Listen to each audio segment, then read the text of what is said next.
Okay, so we're going to do the pilot launch of twin bike number 2. It's the Kent Fixie 100cc bike motorbike. We're going to see exactly what it's capable of doing. This will be the first launch. See if we can get it to crank. See if everything is right. Make sure that there's adequate fuel, adequate power, all of those lovely things. And since I'm recording here, I'm going to make sure I have a speedometer here. Okay, I have an alarm for 32 miles an hour because I should not go 32 miles an hour on this just yet on the first crank. But we're going to let this run in my pocket with the zipper shut. Okay. Kickstand up. Clutch engaged. Here we go.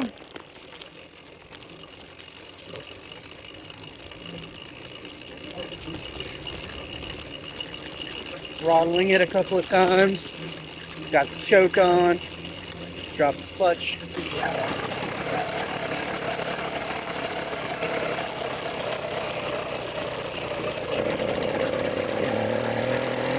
Oh, and we're off. Okay.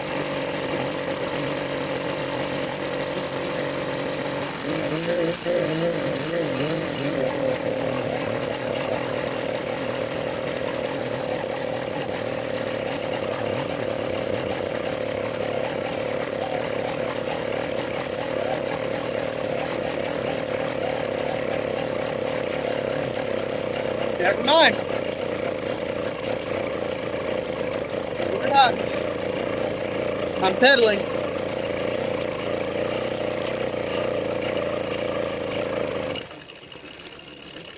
Yep, that didn't crank up like I thought it would. Let's try it again.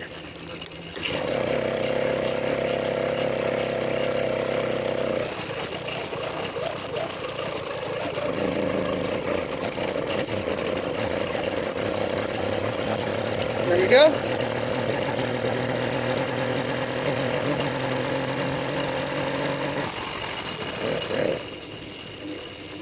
Okay, it's not capable of running on its own. Yeah, I need to be turning around.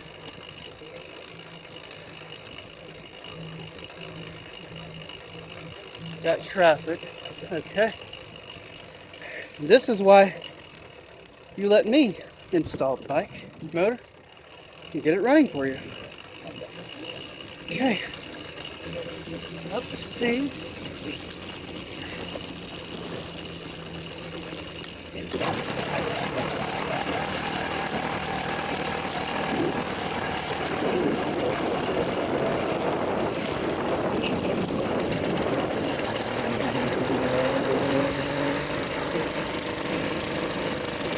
There we go. And it's running. Full blast.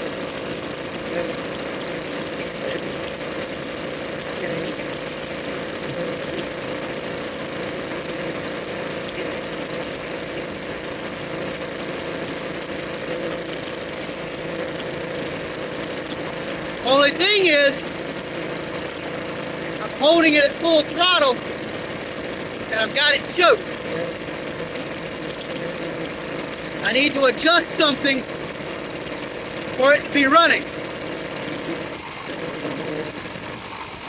And it doesn't want to idle by itself.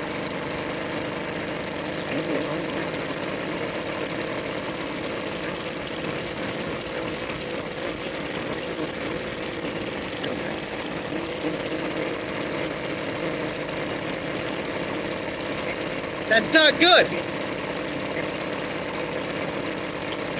You can hear it struggling.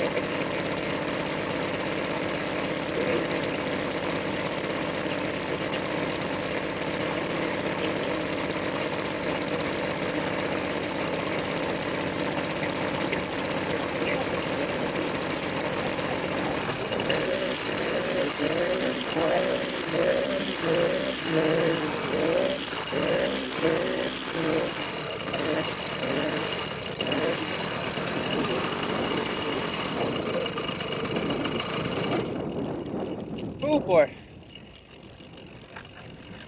Okay. Now I need to go back to the shop, take a look at everything, see what's going on, double check the gas, fuel, air ratio thing, inspect the chain. But to get back home, I'm gonna try it one more time.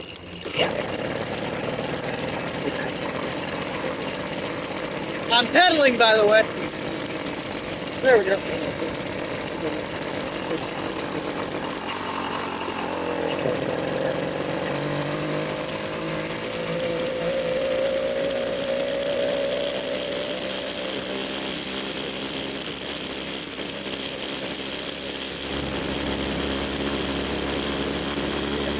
Yep.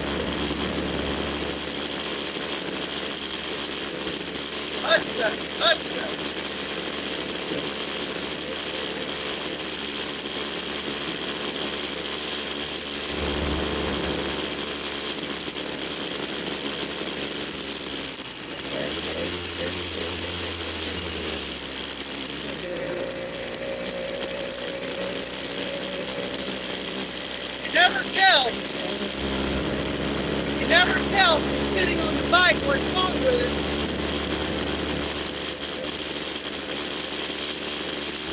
Sometimes you think they do, and sometimes they're right. You can't just go, I know, it's like that. It takes some investigating.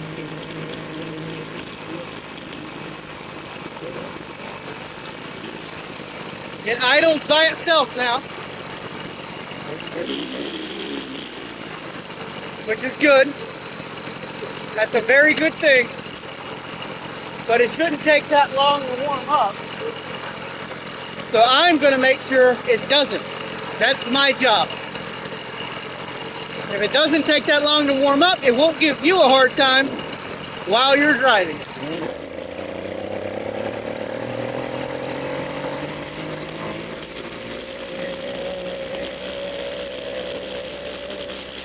They got power though. They got speed.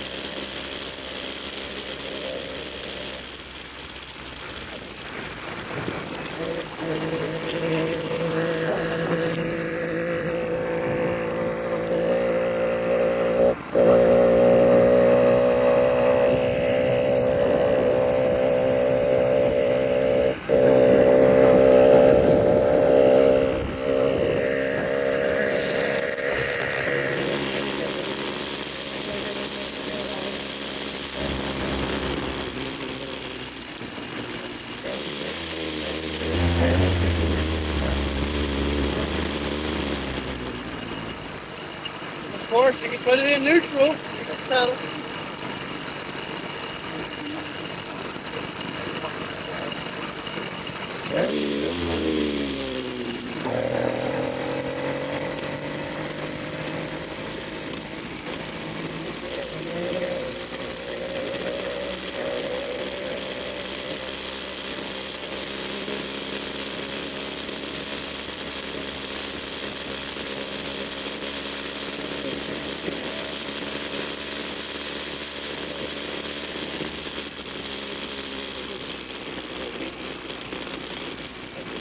A big question people ask is, can they go off-road?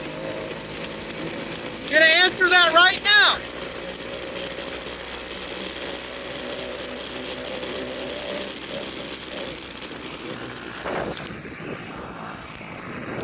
I don't have a camera system.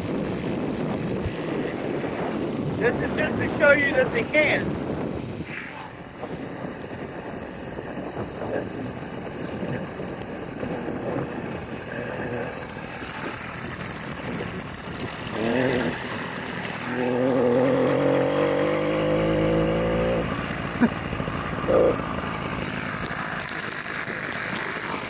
Learn the dirt road. Very bumpy. Up. Coming up to a dead end. I hit the brakes and start pedaling. That's the clutch, y'all.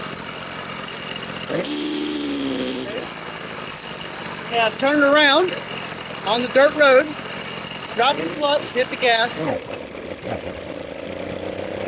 Still pedaling a little bit. Stop pedaling.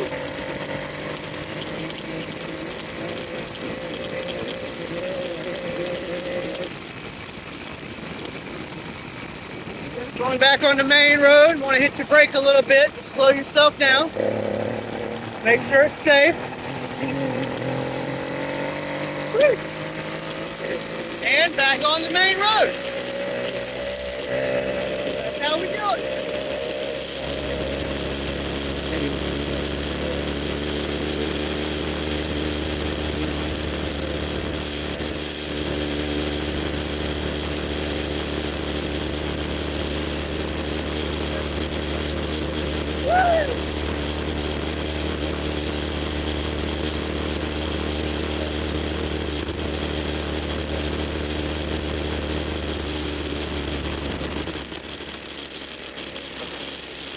I like to hook me out.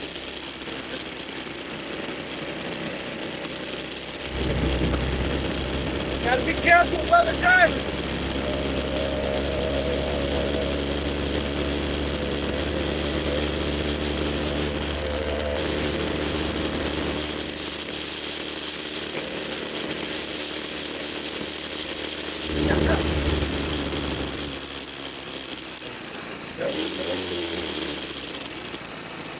I had a hand raised from a neighbor, they waving high.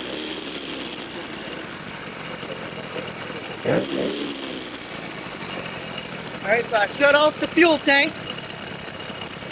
I wait for it to run out of gas from the carburetor. I can pedal. Headed back into my neighborhood. You hear it getting louder as it's running out of gas.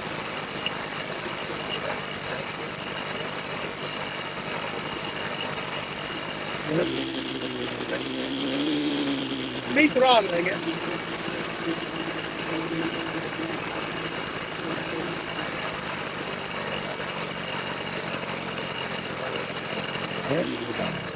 There you go. And it's out of gas. It's shut off while you're riding or when you stop. I do it, just immediately. Reach down here. I drain what's left out of the carburetor. Should already be gone. With that empty, I got the smell blowing away from me. And that is the first crank of the Fixie bike, the Kent model Fixie bike with the 100cc motor. Stop, engage the motor, and hold the brake just to make it a little easier on the brake pedals, brake feet, brake shoes. Anyway, it looks like top miles per hour on the very first startup was 24.6 miles an hour. I went a total of about 3 miles. Average speed 13.6, which it took me a while to get it started, so that brings down the average speed. And I only rode it for about 13 minutes, which is perfect because the break-in period cannot exceed 30 minutes and cannot go full throttle. So holding it at full throttle to try to see what's going on with it is okay. It's okay because the RPMs are not going that high. It's got a problem with whatever it was that kept it from starting up sooner. During the startup process, for whatever reason that it didn't want to idle that fast or idle that high, it's okay at full throttle, because full throttle, when it's running good, should be describing it at highest RPMs. When it's not cranking and it's not trying, full throttle is not highest RPMs. There is a difference. It's something that I understand and I'm working on with this particular bike now, because as of this first start, I now know that it needs to be looked into and worked on to make sure it starts up like that. That is my responsibility, getting these bikes set up and all of that if you pay for a break-in period. That covers my time, my energy, my investigative skills, me tuning the carburetor, me getting everything working, be it a bad filter, be it a bad strainer, be it a bad orifice, being a bad needle, maybe the needle itself needs to be adjusted, carburetor being adjusted, new spark plug, different spark plug, whatever it is that needs to be done to get this running right out the door is part of the break-in period when you pay for the break-in period. So by the time you get your bike, it has good tires, it's got good pedals, it's got good running, the chain's oiled, the motor's got grease, everything has been set up, and it is running as good as it's going to run. Then all you have to worry about doing is running it into the ground, eventually wearing it down and it needing to be serviced again. Have fun with it and be safe. So the point of this video is more or less for me to keep track of this particular bike, but I thought I'd share this process with you because even though I'm not going to show me investigating into the motor, this is something that you have to do if you choose not to pay for the break-in period of your motor installed on your bike. That being said, it is more than okay to not pay for the break-in period if you understand bikes and all that stuff and you just wanted me to, install it, which would save you time and hassle if you, wanted a motor, had a bike, just put it on there for me. Great little spare vehicle. I can do it. But keep in mind, the break-in period does have to be done. You can't run full throttle. You can't drive more than 30 minutes at the time, ride for more than 30 minutes at the time. It has to cool down each time, and you run a 16-to-1 oil instead of 20-to-1. It's heavier oil, which could be the reason that it doesn't crank so easy, and it is safer for the motor in the break-in period, but it does burn more oil that way, so it's a cost to you if you're doing it. When I'm doing the break-in period, I'm handling all this stuff, and if I have to fix it and adjust it and try it and try it and try it and try it, and even if it takes me 2 weeks of me cranking it every day and burning gas every day, and there's a part needs to be replaced, then that becomes on me. So that saves you a shit ton of hassle. And I may not break even, let alone profit from a break-in period. I might not. If that's, a gamble you're willing to take, you're more than welcome to not pay me to do the break-in period. Anyway, it started, it runs, I know the motor's good. Now, just the process of tearing everything down back apart again to make sure that the only reason it didn't start immediately would be the oil ratio. And from there, move forward with getting it back together and doing test run number 2, and then moving forward with the break-in period of 1 tank of gas with that process of no more than 30 minutes, no more than half throttle. Hope you had a great day. Hope maybe you learned something. And if you're interested in a bike here in North Carolina, we operate out of Wilson, Lucama, Kinley, Middlesex, Fremont, these little areas. I'm just a one-man show. My fiance is doing paperwork and handling, getting customers spoken with and communications. And between the two of us, we hope to be able to help anyone that needs a secondary vehicle, an emergency vehicle, a fun little toy, a really neat bike, a bike with a backup propulsion, as opposed to a $5,000 moped with the same engine in theory, and those itty bitty little 12-inch tires And when they break down, you don't know what to do. You can't get to it. The bodywork is all over it. And you have to have your license or insurance and all for it. And you can't fix it right now because the parts have to be ordered and they got to be shipped in from God knows where. And again, it was $5 grand to buy a moped. These bikes are a lot less than $5 grand. These bikes are typically less than $1,000. It just depends on what you want, but you can get a running, driving bicycle with a motor on it for less than $1,000. And it just depends on what you want. Some people pay as little as $250 to get themselves up and running. Depends what you want. Speak with us today. Hit me up in the chat below. Hit me up. Facebook does have a messaging system, but it's really hard to find. You can find me at the email that I will be linking below the video, and you'll be able to take a chance at your own bike, just like this one. You can get different frames, you can buy different colors, you can get all that stuff. We can do customs. It doesn't even have to be this brand, make, and model. And you can bring your own bike. You could potentially find a bike for as little as free on the marketplace, and there you go. Just the cost for us to put the motor on and or break it in, and if there's anything you want us to fix or change or modify for you, let us know. So, have a great day. Like I said a while ago, stay safe out there. Have fun. Thanks for watching Honest Tool Reviews.